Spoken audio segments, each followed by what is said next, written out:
Baik, Assalamualaikum, salam sejahtera, salam GBN, salam Malaysia, salam kuasa ketiga.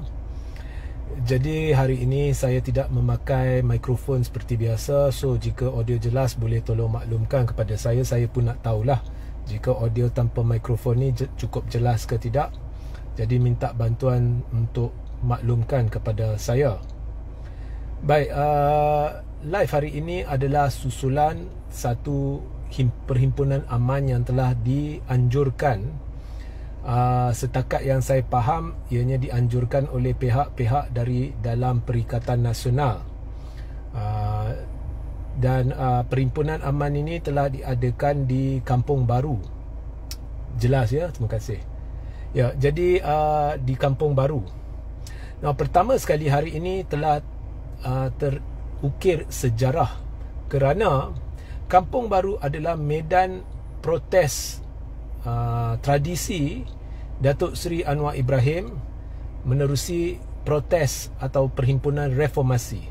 Jadi Kampung Baru ni sinonim dengan reformasi, iaitu Datuk Seri Anwar Ibrahim telah memulakan satu siri protes atau perhimpunan, malah ada di antara perhimpunan itu menjurus kepada rusuhan dan banyak perhimpunan tidak menurut undang-undang, dan perhimpunan-perhimpunan ini telah membawa kerosakan, malah pernah kereta polis diterbalikkan, dan ianya sinonim dengan Kampung Baru. Dan perhimpunan-perhimpunan Anwar adalah menentang kerajaan pimpinan Tun Dr. Mahathir Mohamad terdahulu. Kemudian bila Tun Dr. Mahathir Mohamad sudah letak jawatan pada 2003 sebagai Perdana Menteri, reformasi tidak dihentikan. Mereka ubah tema, kononnya ianya untuk menentang UMNO yang masih ada pengaruh Mahathirism. Okey. Jadi itu alasan yang digunakan. Jadi masih berlaku perhimpunan sini, perhimpunan sana, ya. Anwar galakkan orang turun berhimpun. Kemudian Anwar pula menentang kerajaan pimpinan Abdullah Badawi. Kini sudah beransur-ansur tidak sebut Tun Mahathir lagi. Mereka cari alasan baru dan UMNO dijadikan musuh utama dan nak tentang pula nak turunkan kerajaan. So itu kerajaan YDPA. Kalau ikut Anwar sekarang, kalau ikut PH, ini kerajaan YDPA. Kalau ikut logik sama, yang itu kerajaan YDPA. Kemudian perhimpunan demi perhimpunan, ada di antaranya ada bersempadankan rusuhan. Malah Anwar hasut rakyat untuk rusuh ala Arab Spring. Dia suruh lancar Malaysian Spring. Dan semuanya bermula di Kampung Baru. Hari ini berlaku perhimpunan aman. Beratus kali lebih aman daripada perhimpunan yang Anwar dulu anjurkan.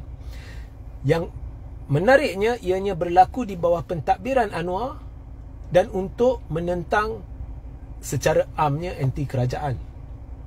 So ini peristiwa bersejarah. Kalau anda lihat laporan media, ada 2-3 media cuba cap 1,000 yang turun. Saya tidak hadir. Saya tidak boleh hadir. Saya pun tidak terlibat. Tetapi saya dah lihat di media sosial gambar-gambar, bukti bergambar, bukti video, live yang telah ditonjolkan. Semuanya menunjukkan bukan 1,000 tapi ribuan yang hadir. Ribuan hadir dalam suasana rakyat ditakut-takutkan untuk tidak hadir. Sebenarnya tindakan menakut-nakutkan rakyat untuk tidak hadir ini adalah tidak berperlembagaan, kerana berhimpun adalah satu hak yang dijamin dalam perlembagaan. Maka tindakan menakut-nakutkan pelik dan tidak berperlembagaan. Lebih-lebih lagi jika ianya dilakukan di bawah pentadbiran Anwar, yang pada hemat saya adalah bapa demonstrasi, bapa rusuhan, bapa hasutan negara. Ya. Dan saya pun nak tegaskan sekali lagi, saya dah tegaskan beberapa kali, bahawa syarat-syarat yang perlu dipatuhi semasa berhimpun terkandung dalam Akta Perhimpunan Aman 2012. Dan Akta Perhimpunan Aman 2012, ya, Seksyen 9 menjelaskan apa yang perlu dibuat oleh penganjur, iaitu memberi notis 5 hari setelah seksyen itu, seksyen 9 telah dipinda pada 2019. Jadi selepas pindaan itu, notis perlu diberi 5 hari. Notis, ya. Tidak ada permohonan permit. Jadi masih disebut oleh pihak tertentu, tiada permohonan permit, ini langgar akta, itu palsu, tidak benar. Ya. So apa pun, dalam keadaan suasana rakyat ditakut-takutkan, hari ini ribuan turun, desakan dakwa Zahid Anwar turun. Dakwa Zahid Anwar turun. Nah, saya nak beritahu, ianya satu perkara biasa mana-mana di dunia. Bila kerajaan zalim, bila kerajaan gagal, dan bila rakyat sudah terdesak dan rakyat rasakan tidak ada saluran lagi, maka rakyat akan lazimnya turun ke jalan. Ini adalah perkara biasa dalam demokrasi. Malah ini perkara yang diperjuangkan oleh Anwar, iaitu hak rakyat untuk bersuara di jalan. Ya. So, itu sebenarnya reality. Okay. Now, satu perkara yang saya lihat yang aneh ialah Anwar telah membuat kenyataan secara halus menyokong pelepasan Zahid baru ni. Dia kata memang, dia petik kata Zahid, Zahid pergi jumpa Tun Mahathir, kemudian Tun Mahathir minta bubar UMNO dan masuk ke dalam bersatu ke apa. Kemudian Zahid tidak setuju, lepas minggu ada pendakwaan. Semuanya Anwar nampak macam ada yang tak kena. So Anwar sebenarnya secara tidak langsung sedang menyokong pelepasan Zahid dan sebagainya. Pertama, ya, pelepasan Zahid ni luar tabi'i. Saya ulang, ya, luar tabi'i. Tidak ada asas perundangan. Saya nak beritahu Anwar, tindakan Anwar mengeluarkan kenyataan itu mengukuhkan lagi syak bahawa Anwar terlibat dalam pelepasan Zahid. Kerana Anwar bergelar Perdana Menteri. Bila bercakap sebagai Perdana Menteri, selepas dah beritahu bahawa tidak boleh bawa isu pelepasan Zahid ke Parlimen kerana Parlimen bukan mahkamah, selepas mengeluarkan kenyataan dangkal sebegitu, kemudian beritahu seolah-olah sokong pelepasan Zahid, Anwar secara tidak langsung sudah jadi hakim, sudah dahului mahkamah. Anwar perlu ingat, mahkamah sudah panggil Zahid untuk bela diri. Mahkamah sudah putuskan ada kes prima facie, maknanya ada asas dan bukti kukuh yang menimbulkan keyakinan amat tinggi Zahid telah lakukan jenayah. Berbulan-bulan selepas Zahid dipanggil bela diri,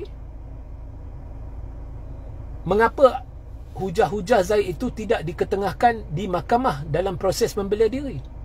Mengapa ianya tidak ditimbulkan dalam 3 tahun apabila pendakwaan memanggil 99 saksi? Mengapa pada ketika itu tidak ditampilkan kepada Peguam Negara? Itu pertama. Pelik. Memang pelik. Atas alasan ini sahaja, sepatutnya Peguam Negara tidak sama sekali membenarkan pelepasan Zahid. Kedua, saya nak beritahu di sini, saya dah siasat, saya dah jumpa orang-orang terlibat, dan saya boleh sahkan Zahid telah menipu. Kononnya Tun Mahathir meminta UMNO dibubarkan. Zahid menipu bulat-bulat, ya. Dan yang aneh, it is just Zahid's words. Yang fokusnya bukan Mahathir, motif bukan fokus. Mahathir minta dia bubar, lepas itu dia tak mahu bubar, lepas tu ini semua tuduhan-tuduhan yang datang dari Zahid. Yang penting mahkamah dah teliti hujah kenyataan 99 saksi, hujah pendakwaan, dokumentasi selama 3 tahun, dan dah sahkan memang ada kes prima facie. Mahathir ke bukan Mahathir ke, ada kes. Jadi Zahid berkemungkinan amat tinggi telah lakukan jenayah. Jadi Zahid perlu diberi peluang bela diri. Jadi apa-apa Zahid nak guna untuk bela diri, bawa dalam pembelaan. Semua alasan yang diberi dangkal, tidak ada asas perundangan, dan Anwar nak petik benda tu untuk cuba sokong Zahid. Kalau Zahid rasa dia di pihak yang betul, kenapa tak bela diri? Kenapa perlu lepaskan dia secara luar tabi'i tanpa asas perundangan, kemudian Anwar nak buat ucapan dan beritahu bahawa dia percaya apa yang Zahid kata? Memang tidak masuk akal, ada sesuatu tak kena dengan kes. Who is Anwar? Anwar hakim ke? Ya? Memang nampak seolah-olah ada komplot konspirasi terancang. Benda ini telah menyebabkan ramai sudah tidak percaya terhadap sistem perundangan jenayah. Sistem perundangan jenayah di negara ni sudah tercalar. Tidak mungkin saya terima apa jua alasan berhubung dengan pelepasan Zahid. Bak kata beberapa peguam, jangan cuba justifikasikan pelepasan Zahid. Jangan sekali-kali cuba. Anda tidak mungkin justifikasikan pelepasan luar tabi'i Zahid. Apa yang rakyat Malaysia perlu sekarang adalah, pertama, Zahid perlu letak jawatan. Kedua, kerajaan ini sudah tidak boleh dipercayai lagi. Anwar perlu berundur. Itu yang diperlukan. Ya. Dan ini selaras dengan saya tonton di media sosial tuntutan-tuntutan yang telah dibuat oleh Pergerakan Selamatkan Malaysia. Jadi ini yang betul. Dan mereka bila rasa tidak ada pilihan, kalau sistem perundangan boleh diperlakukan sedemikian, maka mereka terpaksa turun ke jalan. Siapa yang menjadi bapa perhimpunan turun ke jalan bila tidak ada jalan lain? Anwar Ibrahim. So itu sahaja pencerahan saya. Sehingga kita berjumpa di lain masa. Assalamualaikum, salam sejahtera, salam GBN, salam Malaysia, salam kuat seketika.